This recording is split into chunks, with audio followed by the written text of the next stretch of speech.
pengaman.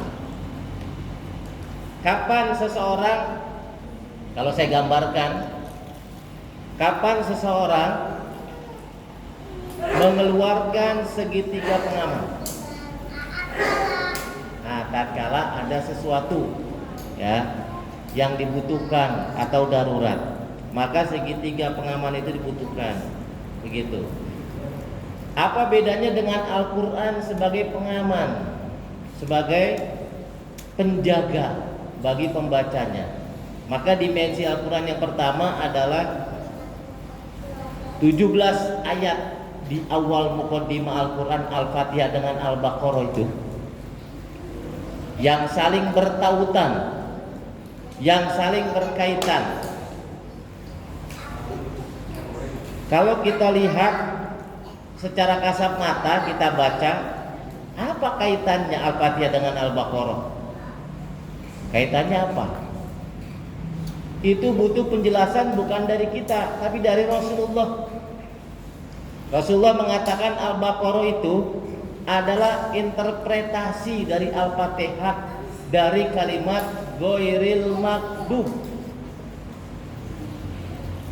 Karena dalam Al-Fatihah kita menginginkan, tunjukilah kami ya Allah, umat Islam, umatnya Nabi Muhammad, umatnya Al-Quran, ke jalan yang lurus, yaitu jalannya para nabi dan rasul dan orang-orang soleh, di mana mereka itu adalah dalam kategori siratal ladzina an'amta alaihim.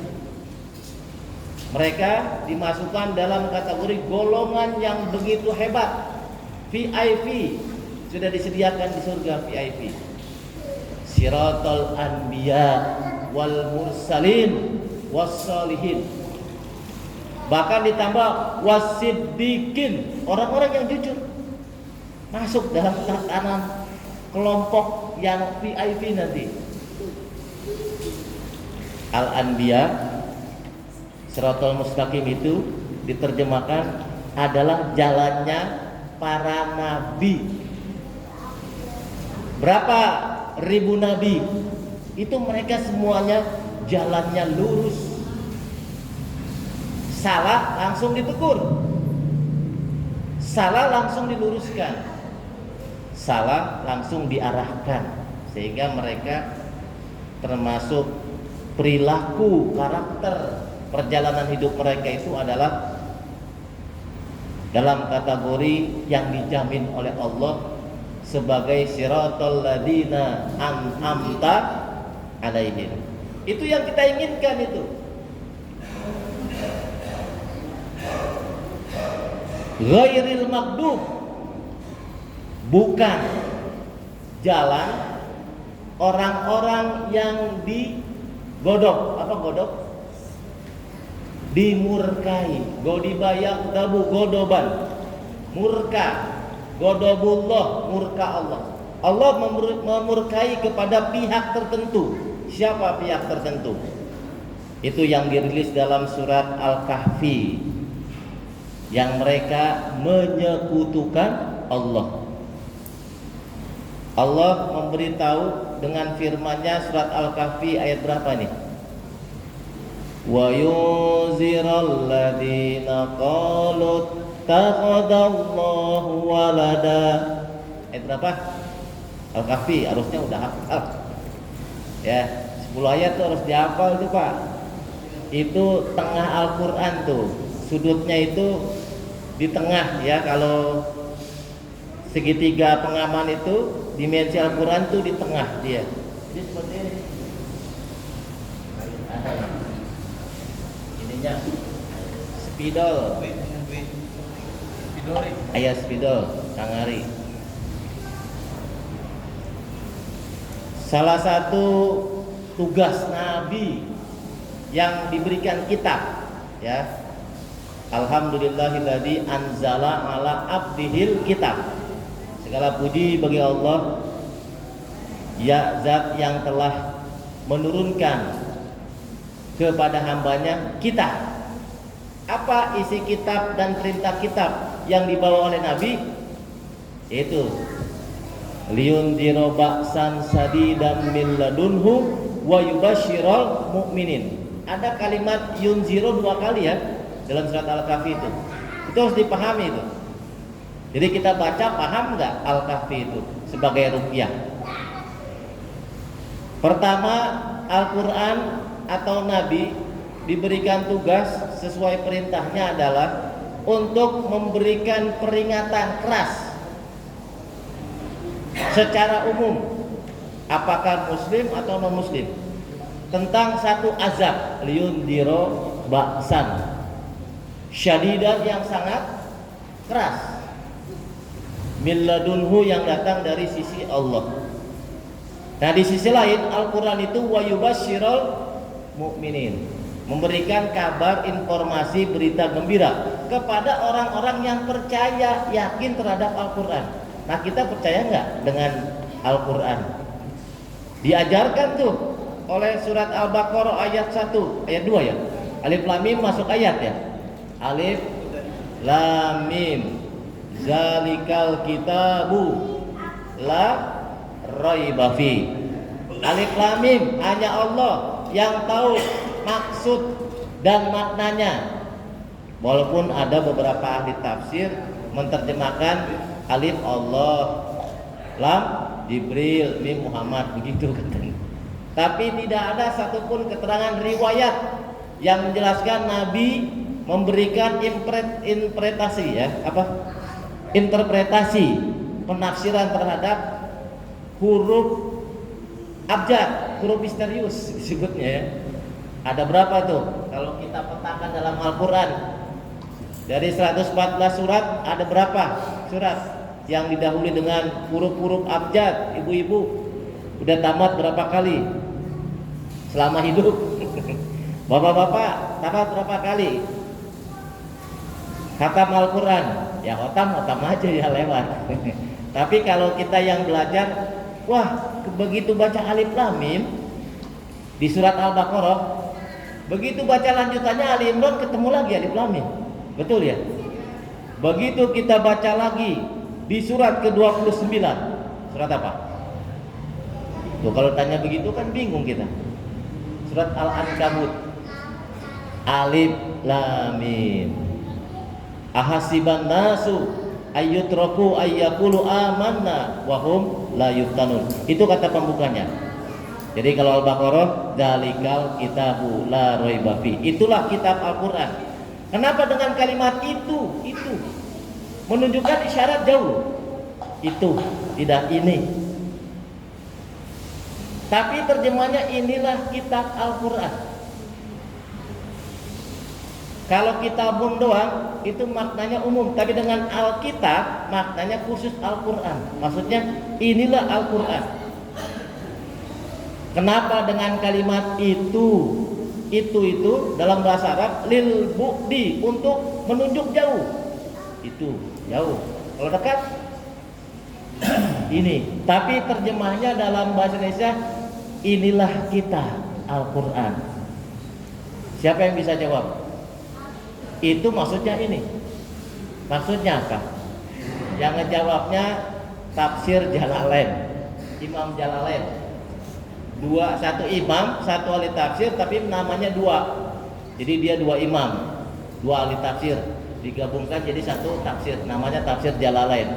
Karena dikarang oleh dua orang tafsir, tafsirnya disatukan, gitu. Kalau di sini yang pernah nyantri mungkin belajar tafsir ya.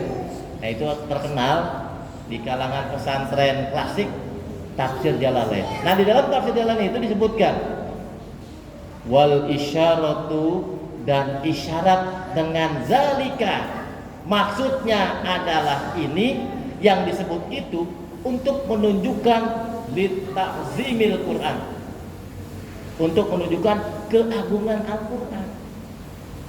Mengapa disebut dengan kalimat itu tidak ini?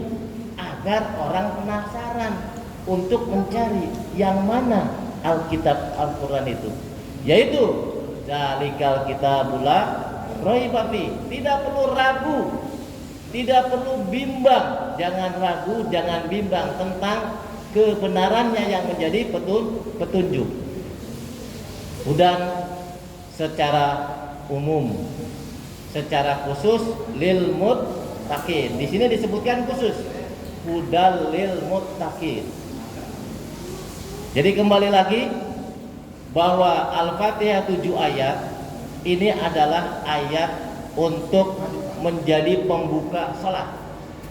Jadi kalau menyebut Al-Fatihah maka ada nama lain, yaitu surat As-Salat. Nama lain ya. Nama lain Al-Fatihah selain An-Nur yang pernah saya sebutkan dalam hadis riwayat Muslim bahwa ada seorang malaikat misterius yang memberikan informasi penting tentang fadilah. Apa fadilah? Keutamaan, keunggulan dan kemuliaan serta kedudukan tinggi surat Al-Fatihah dibanding dengan surat-surat lainnya. Bedanya apa dengan surat Al-Lahab, surat Al-Qadar, apa dengan Al-Fatihah? Bedanya Al-Fatihah wajib dibaca di dalam sholat.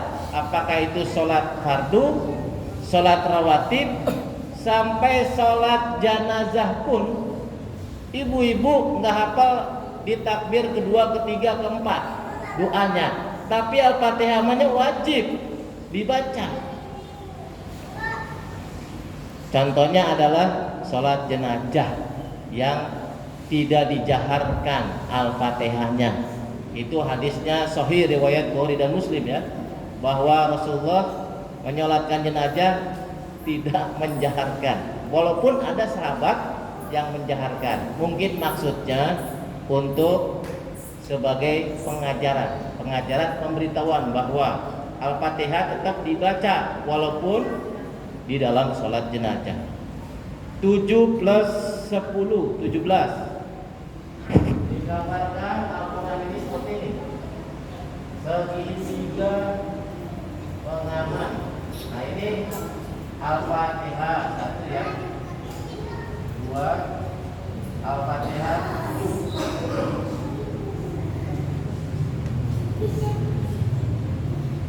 7 ayat.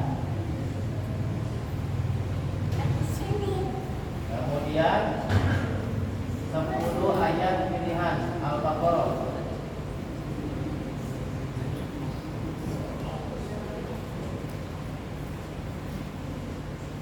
10 ayat. Harus diamalkan oleh kita nih. Di sini Al-Kahfi. Nanti ada kesamaannya ya dengan Al-Kahfi. Al-Kahfi di awal dapat 1 sampai 10. Ini dulu misalnya. Ini dulu ya 1 sampai 10. Kemudian di akhir 100 1 ya. 101 benar? Ya. 110. 101 sampai 10 ayat terakhir. Berarti dari 101 sampai 110. Ini ayat kemudian. Ya, 101, 110. Nah ini ada 3 surat. Ini 3 surat. 1 surat Al-Ikhlas.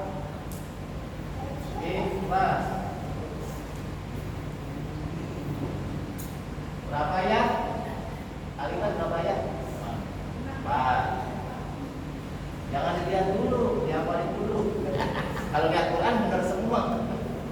Ini Al-Falaq 5, Anas. Jadi jangan bacanya 2, 3, 4 ya, nanti disamsu. Atau pasna selasa rumah. Tapi 4, 5, 6. Berarti berapa nih? 11. Waduh habis nih.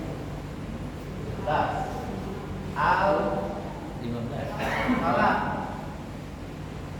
15 ya, 15. Kalkulatornya salah. Al-Falaq. Anas. Nanti kita bandingkan pada sisi kesamaannya. Ini Al-Quran ya. Al-Quran.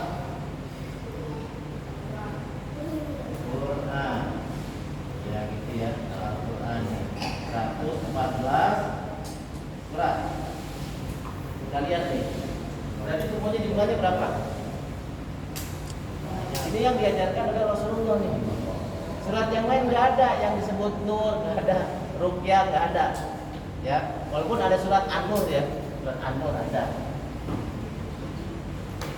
Ini 3 dimensi Al-Quran sebagai pengaman. Ayat-ayatnya sebagai ayat zikir, doa, wirid. Tahu wirid? Kalau kita kan wirid begini, kepada Allah SWT.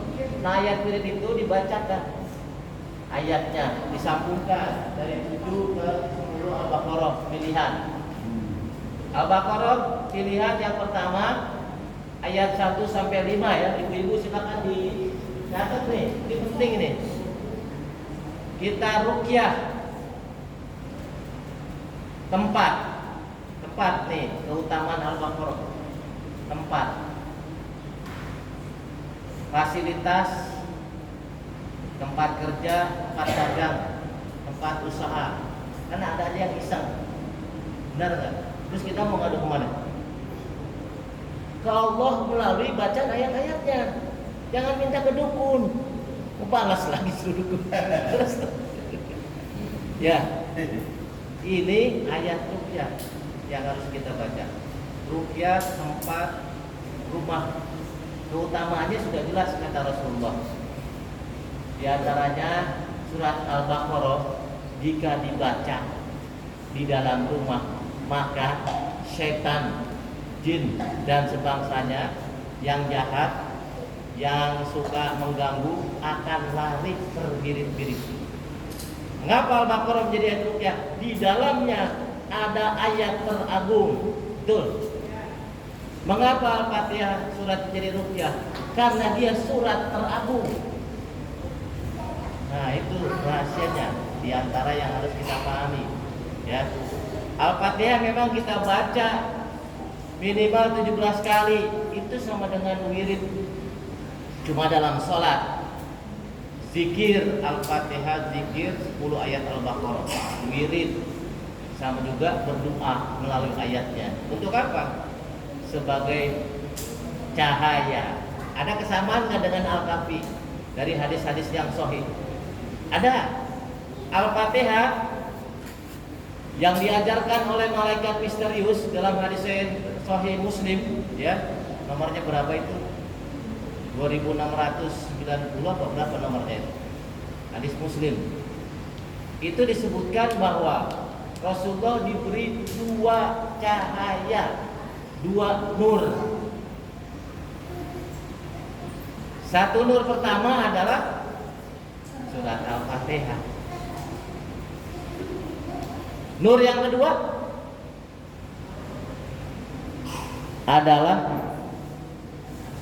2 ayat penutup surat Al-Baqarah. Kalimatnya dari Amanar Rasulu bima unzila ilaihi mir rabbihi wal mu'minun kullun amana billahi wa malaikatihi wa kutubihi wa rusulihi la nufarriqu baina ahadim mir rusulih wa qalu sami'na wa ata'na. Hafal enggak? Wajib nih jamaah Istiqomah ngapalin 3 dimensi ayat penjaga, pemelihara. Tempat, kalau Al-Kahfi meruqyah dunia, meruqyah bangsa kita dari sistem dajjal. Minimal Jakarta ini. Kalau banyak yang baca Al-Kahfi, insya Allah Jakarta aman dari tipuan dajjal. Walaupun banyak yang terpengaruh karena antara orang yang baca dengan yang tidak berapa persen? Jadi ada orang-orang yang tidak terpengaruh oleh pemimpin yang mempunyai sistem dajjal. Ada, dia nggak pengaruh, nggak terbawa karakter dan pola pikir dan perilaku, nggak akan kebawa. Dia tahu, oh ini hoax yang disebarkan untuk menjadi fitnah. Apa bedanya dengan dajjal? Dajjal juga begitu, melihat apa yang disebutkan seolah-olah benar, padahal tidak benar, bisa nyulap begitu, bahkan dengan kasat mata. Karena dajjal memang punya ilmu setingkat nabi, setingkat rasul. Dajjal memang dipersiapkan, namun sistemnya sudah diambil dan dianut oleh pengikut-pengikutnya. Siapa pengikutnya? Itu yang Ghairil Maghdub. Siapa Ghairil Maghdub? Al-Yahud, kata Nabi. Al-Maghdub hum al-Yahudu, kata Rasulullah dalam hadis sahih riwayat Muslim juga yang menyebutkan tentang tafsir ayat 7, agar kita tidak mengikuti menempuh jalan orang-orang Yahudi. Siapa mereka Yahudi itu? Orang yang tahu kebenaran namun tidak dilaksanakan. Tahu itu yang benar itu, bahwa Nabi Muhammad itu benar, mereka tahu. Dia marah Allah. Bahkan mereka mendustakan. Coba aja orang Yahudi Madinah. Al-Baqarah ini turun di Madinah. Ketika Nabi Muhammad ke Madinah, tantangan besar Nabi Muhammad bukan para penyembah berhala, bukan. Di Madinah tidak ada orang yang menyembah berhala waktu Nabi hijrah. Yang ada adalah ahlul kitabain, para sarjana, ahli-ahli kitab. Ada yang ahli kitab Taurat, kitab Zabur, kitab Injil. Mereka disebut ahlul kitab dalam bahasa Al-Quran. Surat apa tuh? Lam yakunil ladzina kafaru min ahli kitab wal musyrikin. Musyrikinnya itu orang Mekah. Sesungguhnya orang-orang yang ingkar kepada Allah, kepada Rasulullah, kepada Al-Quran, min ahli kitab, dari golongan dua ahli kitab, kitab Taurat dan Injil, ya, yaitu para pendeta-pendeta pengikut ajaran kitab Taurat dan Injil. Kalau Injil pendeta ya, kalau pengikut Taurat apa? Saulin. Ada yang tahu nggak? Ada pendeta, ada satu lagi apa? Paulus. Itu rajanya pendeta. Kalau Yahudi itu namanya ahbar, ahbarahum. Ruhban itu julukan untuk orang-orang Nasrani. Kalau ahbar itu para pembesar, tokoh-tokoh ulama orang Yahudi. Tapi Al-Quran menyebutnya mereka ahlul kitab. Innal ladzina kafaru min ahlil kitab wal musyrikin, dan orang-orang musyrik.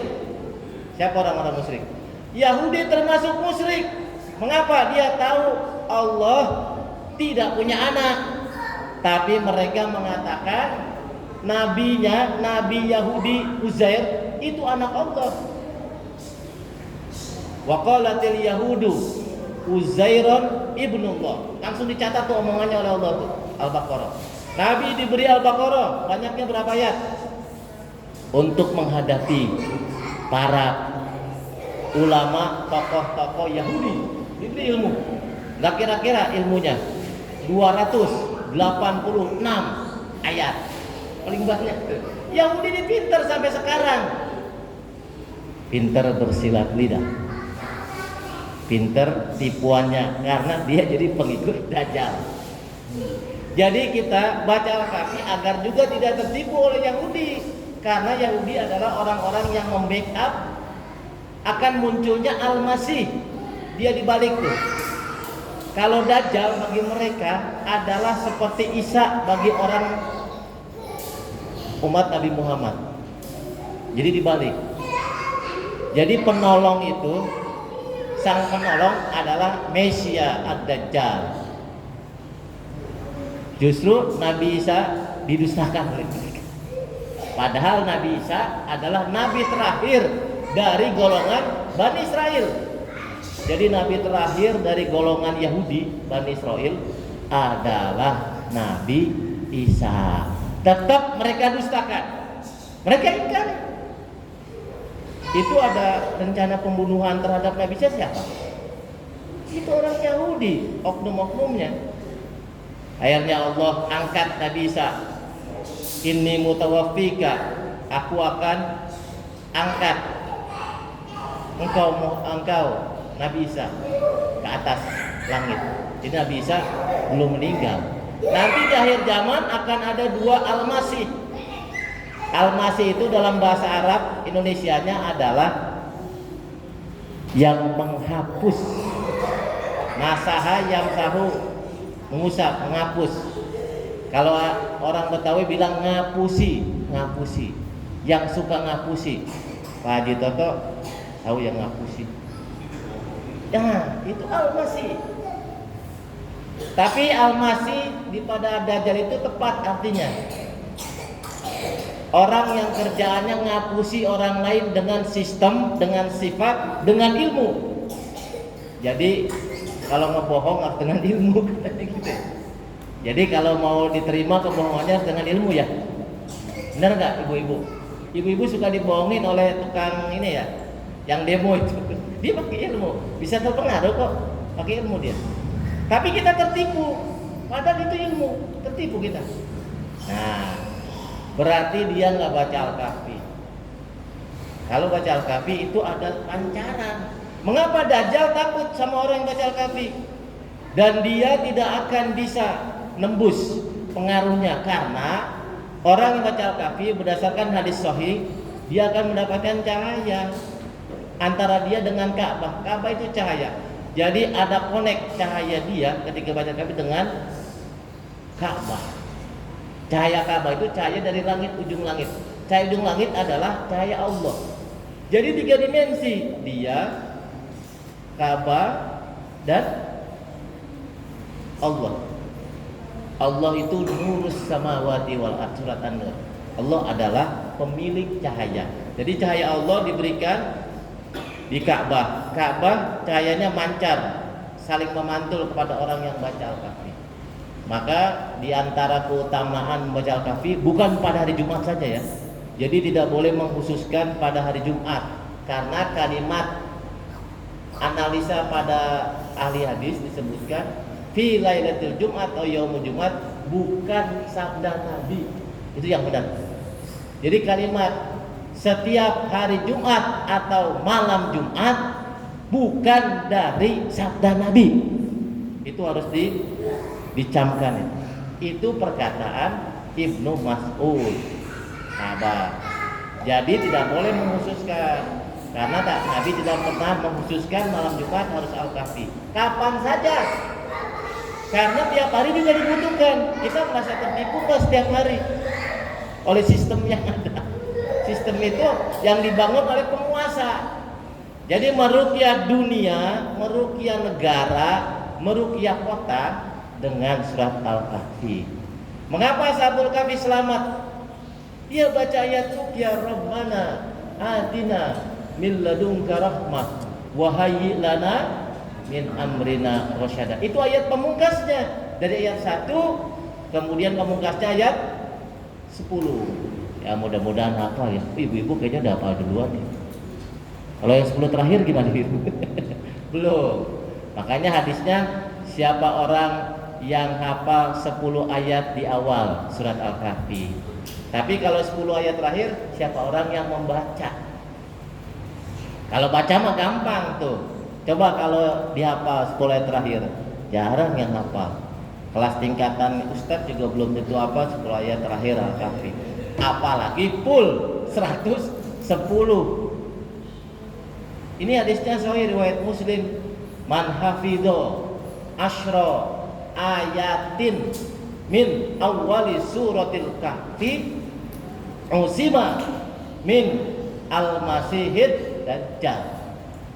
Itu hadis sahih, kaul Nabi, kaul ucapan Nabi itu. Jadi dasarnya kuat nih kaul. Yang kedua, fi'lun Nabi, bahwa Nabi selain baca Al-Kahfi itu ya untuk meredam situasi kegaduhan di Mekah karena sudah banyak sistem penipuan terhadap ajaran Islam ya, dibolak-balik lah gitu seperti sekarang fitnahnya. Maka Nabi Muhammad SAW mempraktekannya di akhir sholat sebelum salam. Bacanya apa sebelum salam? Doa. Itu kan fi'lun Nabi. Nabi mengerjakan berlindung. Nabi sendiri berlindung ya dari 5 fitnah sebelum mengakhiri sholat. Setiap sholat, kecuali sholat jenazah, jangan baca Allahumma inni, tapi jadi takbirnya 5. Lupa jadi 5 takbirnya ya, ibu ya. Nah seperti itu. Jadi ada sebuah literasinya antara qaulun Nabi, literasi itu sumber bacaan dan sumber rujukan. Literasi namanya ya. Kalau kita mah taunya terasi, ibu-ibu. Literasi, sumber rujukan bacaan. Pertama, rujukannya adalah hadis sahih Muslim. Yang kedua, rujukannya adalah fi'lun Nabi, bahwa Nabi melakukan, artinya membaca. Itu fi'lun Nabi. Nabi sendiri ya, karena ya Nabi itu beristiadah dengan 5 perkara itu. Doanya hafal ya? Doanya hafal enggak? Allahumma inni, ibu-ibu coba Allahumma, doa sebelum menutup salat. As'aluka ilman nafi. Allah ya, berlindung ya ibu-ibu ya. Ibu-ibu berlindung dari 5 macam fitnah. Nah, fitnah yang terakhirnya itu adalah wa min syarri fitnati, ditambah ini al-masihi ad-dajjal. Cuma 2 tuh manusia yang dijuluki oleh Allah melalui lisan Rasulnya dengan al-masih. Cuma 2, nggak ada. Makanya nggak ada nama orang al-masih. Ada nggak? Pernah dengar nggak, walaupun dia non muslim atau Nasrani, pernah dengar namanya al-masih? Ada nggak? Jangan hati-hati itu, nanti kesononya dajjal. Al-Masih. Pernah dengar nama orang di KTP Al-Masih enggak? Diomelin sama orang Nasrani. Emang lu ngaku Isa? Nanti ngaku Nabi Isa lagi, atau Ruhul Kudus. Kan ada yang ngaku-ngaku. Nah seperti itu. Allahumma inni. Nah ini 10 nih kaulun Nabi, 10 awal 10 akhir kaulun Nabi, sabda. Jadi sabda itu sunnah berupa sabda. Satu lagi sunnah berupa pekerjaan, perbuatan, fi'lun Nabi, begitu ya. Kalau Kokom udah pernah belajar tuh kaulun Nabi, fi'lun Nabi, takrirun Nabi, ketetapan sikap diam Nabi. Ketika ini contohnya nih, ketika ada orang berdoa sami Allahu liman hamidah, lalu ada orang yang berdoa Rabbana lakal hamdu hamdan kasiron thayyiban mubarakan fihi. Itu sunnah Nabi, bukan berasal dari Nabi. Ingat, bukan dari sabda Nabi, bukan. Itu dari sahabat, malah itu orang lain yang baru-baru belajar Islam, tapi dia ternyata doanya hebat. Kata Nabi, siapa tadi yang membaca Rabbana lakal hamdu hamdan kasiron? Coba terjemahin. Rabbana, wahai Tuhan kami, lakal hamdu, bagimu, milikmu pujian, semua pujian. Hamdan kasiron, dengan pujian yang begitu banyak. Toyiban lagi, udah hamdan kasiron, toyiban lagi, yang baik-baik pujiannya. Udah toyiban, mubarakan, diberkahi. Nah seperti itu. Ternyata kata Nabi, sungguh aku melihat malaikat beruntun turun mengaminkan ucapan dia. Siapa tadi? nunjuk, saya ya Rasulullah, kamu hebat.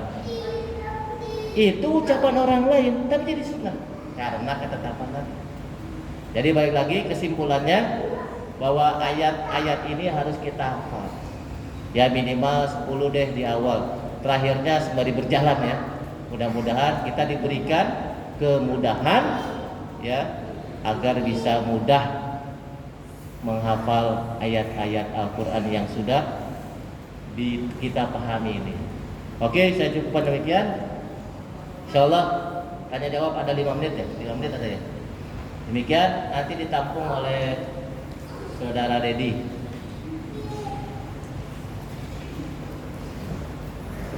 Silakan barangkali ada pertanyaan. Ibu barangkali mau bertanya ditulis juga nggak apa-apa, nanti baca. Oh jangan. Ustaz, dari ayat berapa aja untuk ruqyah itu? Dari ayat Al-Kahfi. Ya. Ada lagi? Ibu-ibu? Ya.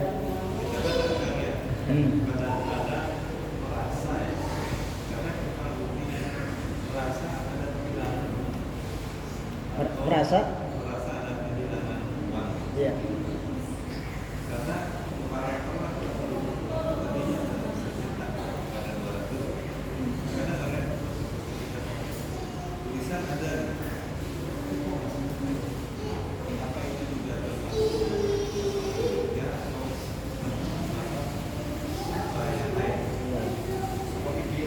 Ya, jadi pertanyaan yang pertama dari Bapak Ujang itu dari surat Al-Kahfi itu dari ayat berapa yang dijadikan ruqyah, dan surat Al-Baqarah dari ayat berapa yang dijadikan ruqyah. Kemudian pertanyaan yang kedua dari Mbah Haji Toto, ya bahwasanya ini dari pedagang, bahwasanya ketika dia menghitung atau mencatat uangnya, umpamanya contoh 1 juta, kemudian dihitung lagi tinggal 800 atau 700, apakah ini istilahnya masuk dalam hal-hal yang boleh atau hilang dicuri tuyul atau lupa? Allah alam shawab. Silakan Gus Agus.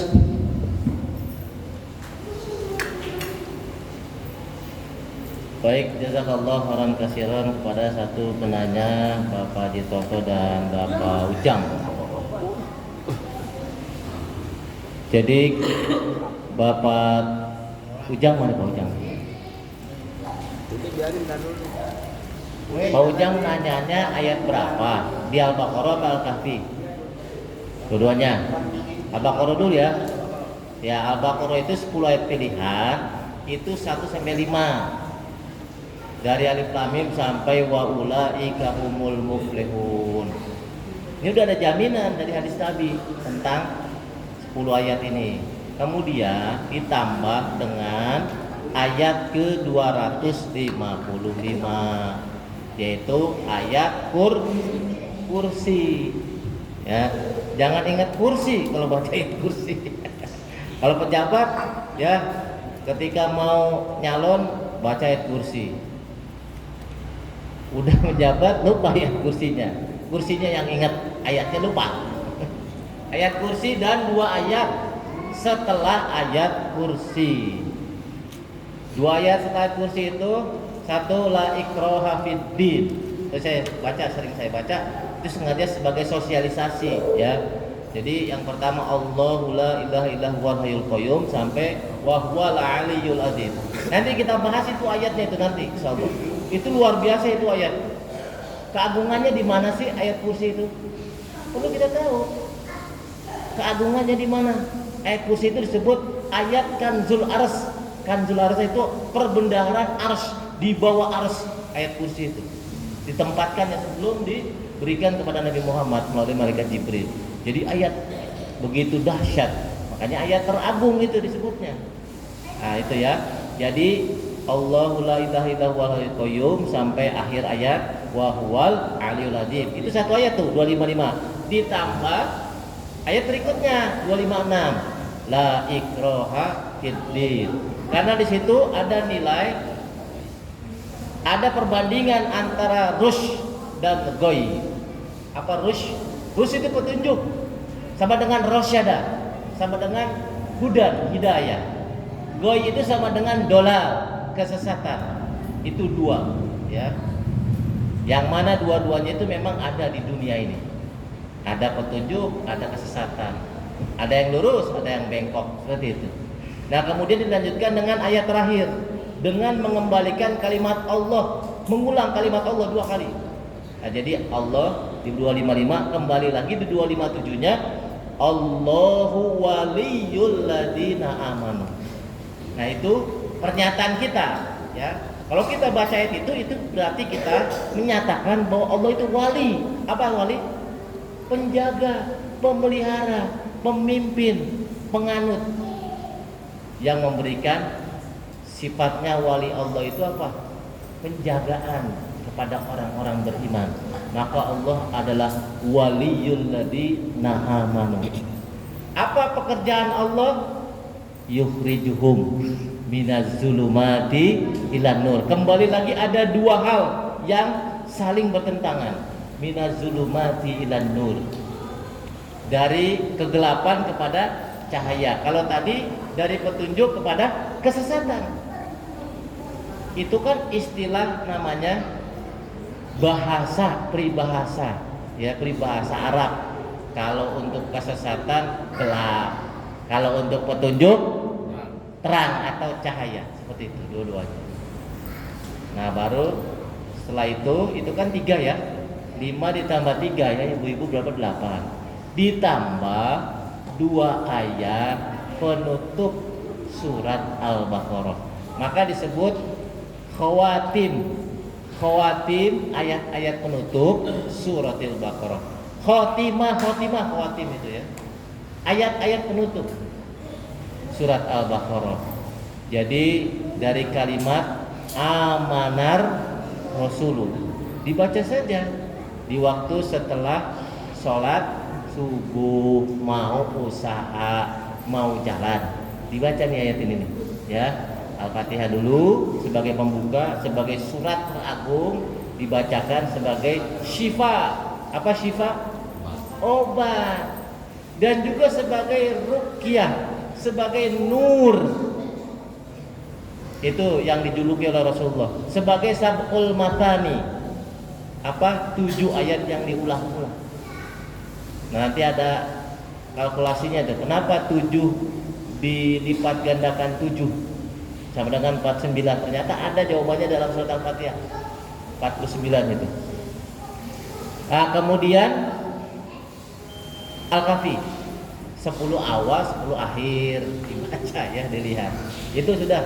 Nah, satu lagi Pak Haji. Pak Haji kalau merasa ada kebingungan seperti keder, maka kita kembali memohon kepada Allah dengan ayatnya, baca surat Al-Baqarah. Kan meruqyah tempat. Barangkali ada selewatan bangsa jin yang iseng itu ngetes keimanan, keyakinan kita. Coba kita lawan dengan ayat itu. Al-Baqarah 5 ayat, mudah-mudahan hafal. Kalau nggak hafal ayat kursi dengan 2 ayat sebelumnya, ayat kursinya aja. Ayat kursinya aja. Itu ayat kursi itu kan pernah tuh satu gudang dicolongin oleh bangsa jin sampai habis itu. Ini kasusnya dalam hadis sahih. Baca di Ibnu Katsir ya, tafsirnya. Itu ada gudang gandum sampai habis. Nggak tahu ngambilnya siapa? Bangsa jin itu kelaparan, ngambilnya gandum sampai habis. Kata Rasulullah, bacakan ayat kursi. Setelah dibacakan dia tidak kembali lagi karena dia takut. Lalu dikasih tahu sama jinnya itu, raja jin. Saya kasih tahu ayat ini kalau dibacakan tidak ada satupun setan mana, jin mana yang bisa mendekati tempat ini. Nah, itu ruqyah tempat. Jadi dengan ayat kursi walaupun 1 ayat. Ya, gitu. Tapi kita yang bagus dipulkan ya dengan 2 ayat lanjutannya. Gak apa-apa, belajar namanya juga. Ayat kursinya aja. Karena yang disebutkan oleh setan itu dengan informasinya, kata Rasulullah, ketika dia menyebutkan ayat kursi itu dapat menjaga manusia dari semua gangguan bangsanya, kata Rasulullah, dia benar. Dia benar. Kan dia waktu itu pertama ngebohong waktu ditangkap sama sahabat Rasulullah. Tetapi ketika dia menjelaskan bahwa ayat kursi itu berfungsi untuk sebagai penjagaan ruqyah, dia Rasulullah bersabda, setan lagi bener. Kalau yang kemarin dia ditangkap oleh sahabat, kamu nyolong nggak? Bilang enggak. Kamu ngambil buat makan nggak? Enggak. Akhirnya ngaku. Jadi ada yang ngaku, ada yang benar, ada yang tidak. Nah, ketika menjelaskan disebut benar Rasulullah. Nah kemudian dua ayat terakhir itu kita menyatakan kita beriman amanar Rasul. Apa bedanya dengan ayat di awal? Ayat di awal apa? Al-Baqarah. Jalikal kitabu. Pernyataan kita apa? Alladzina yu'minuna bil ghaib. Dalam bahasa Arab, amana yu'minu itu satu akar kata. Jadi muqaddimah Al-Baqarah adalah memberikan pesan keimanan. Maka penutupnya juga memberikan pesan tentang keimanan. Amanar rasulu bima unzila ilaihi mir rabbi wal mu'minun kullun amana billah wa malaikatihi wa kutubihi wa rusulihi. Sama dengan alladzina yu'minuna bil ghaib. Bil ghaib pada Allah ghaib, malaikat ghaib. Jadi antara awal pembuka dengan akhir dia matching atau balance. Disebutnya tanasub, awal dengan akhir sepadan.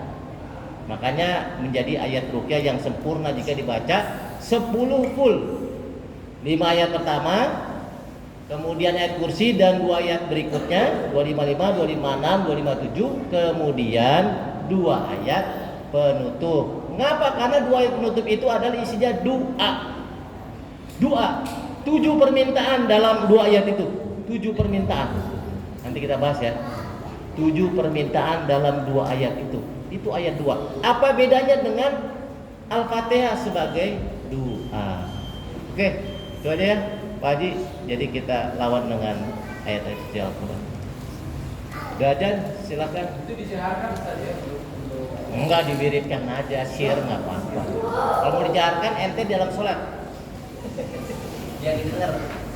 Demikianlah kajian tutup kita. Kita tutup dengan doa kafaratul majelis. Subhanakallahumma wa bihamdika asyhadu an la ilaha illa anta astaghfiruka wa atubu ilaik. Wassalamualaikum warahmatullahi wabarakatuh. Bisa dikirimin dulu.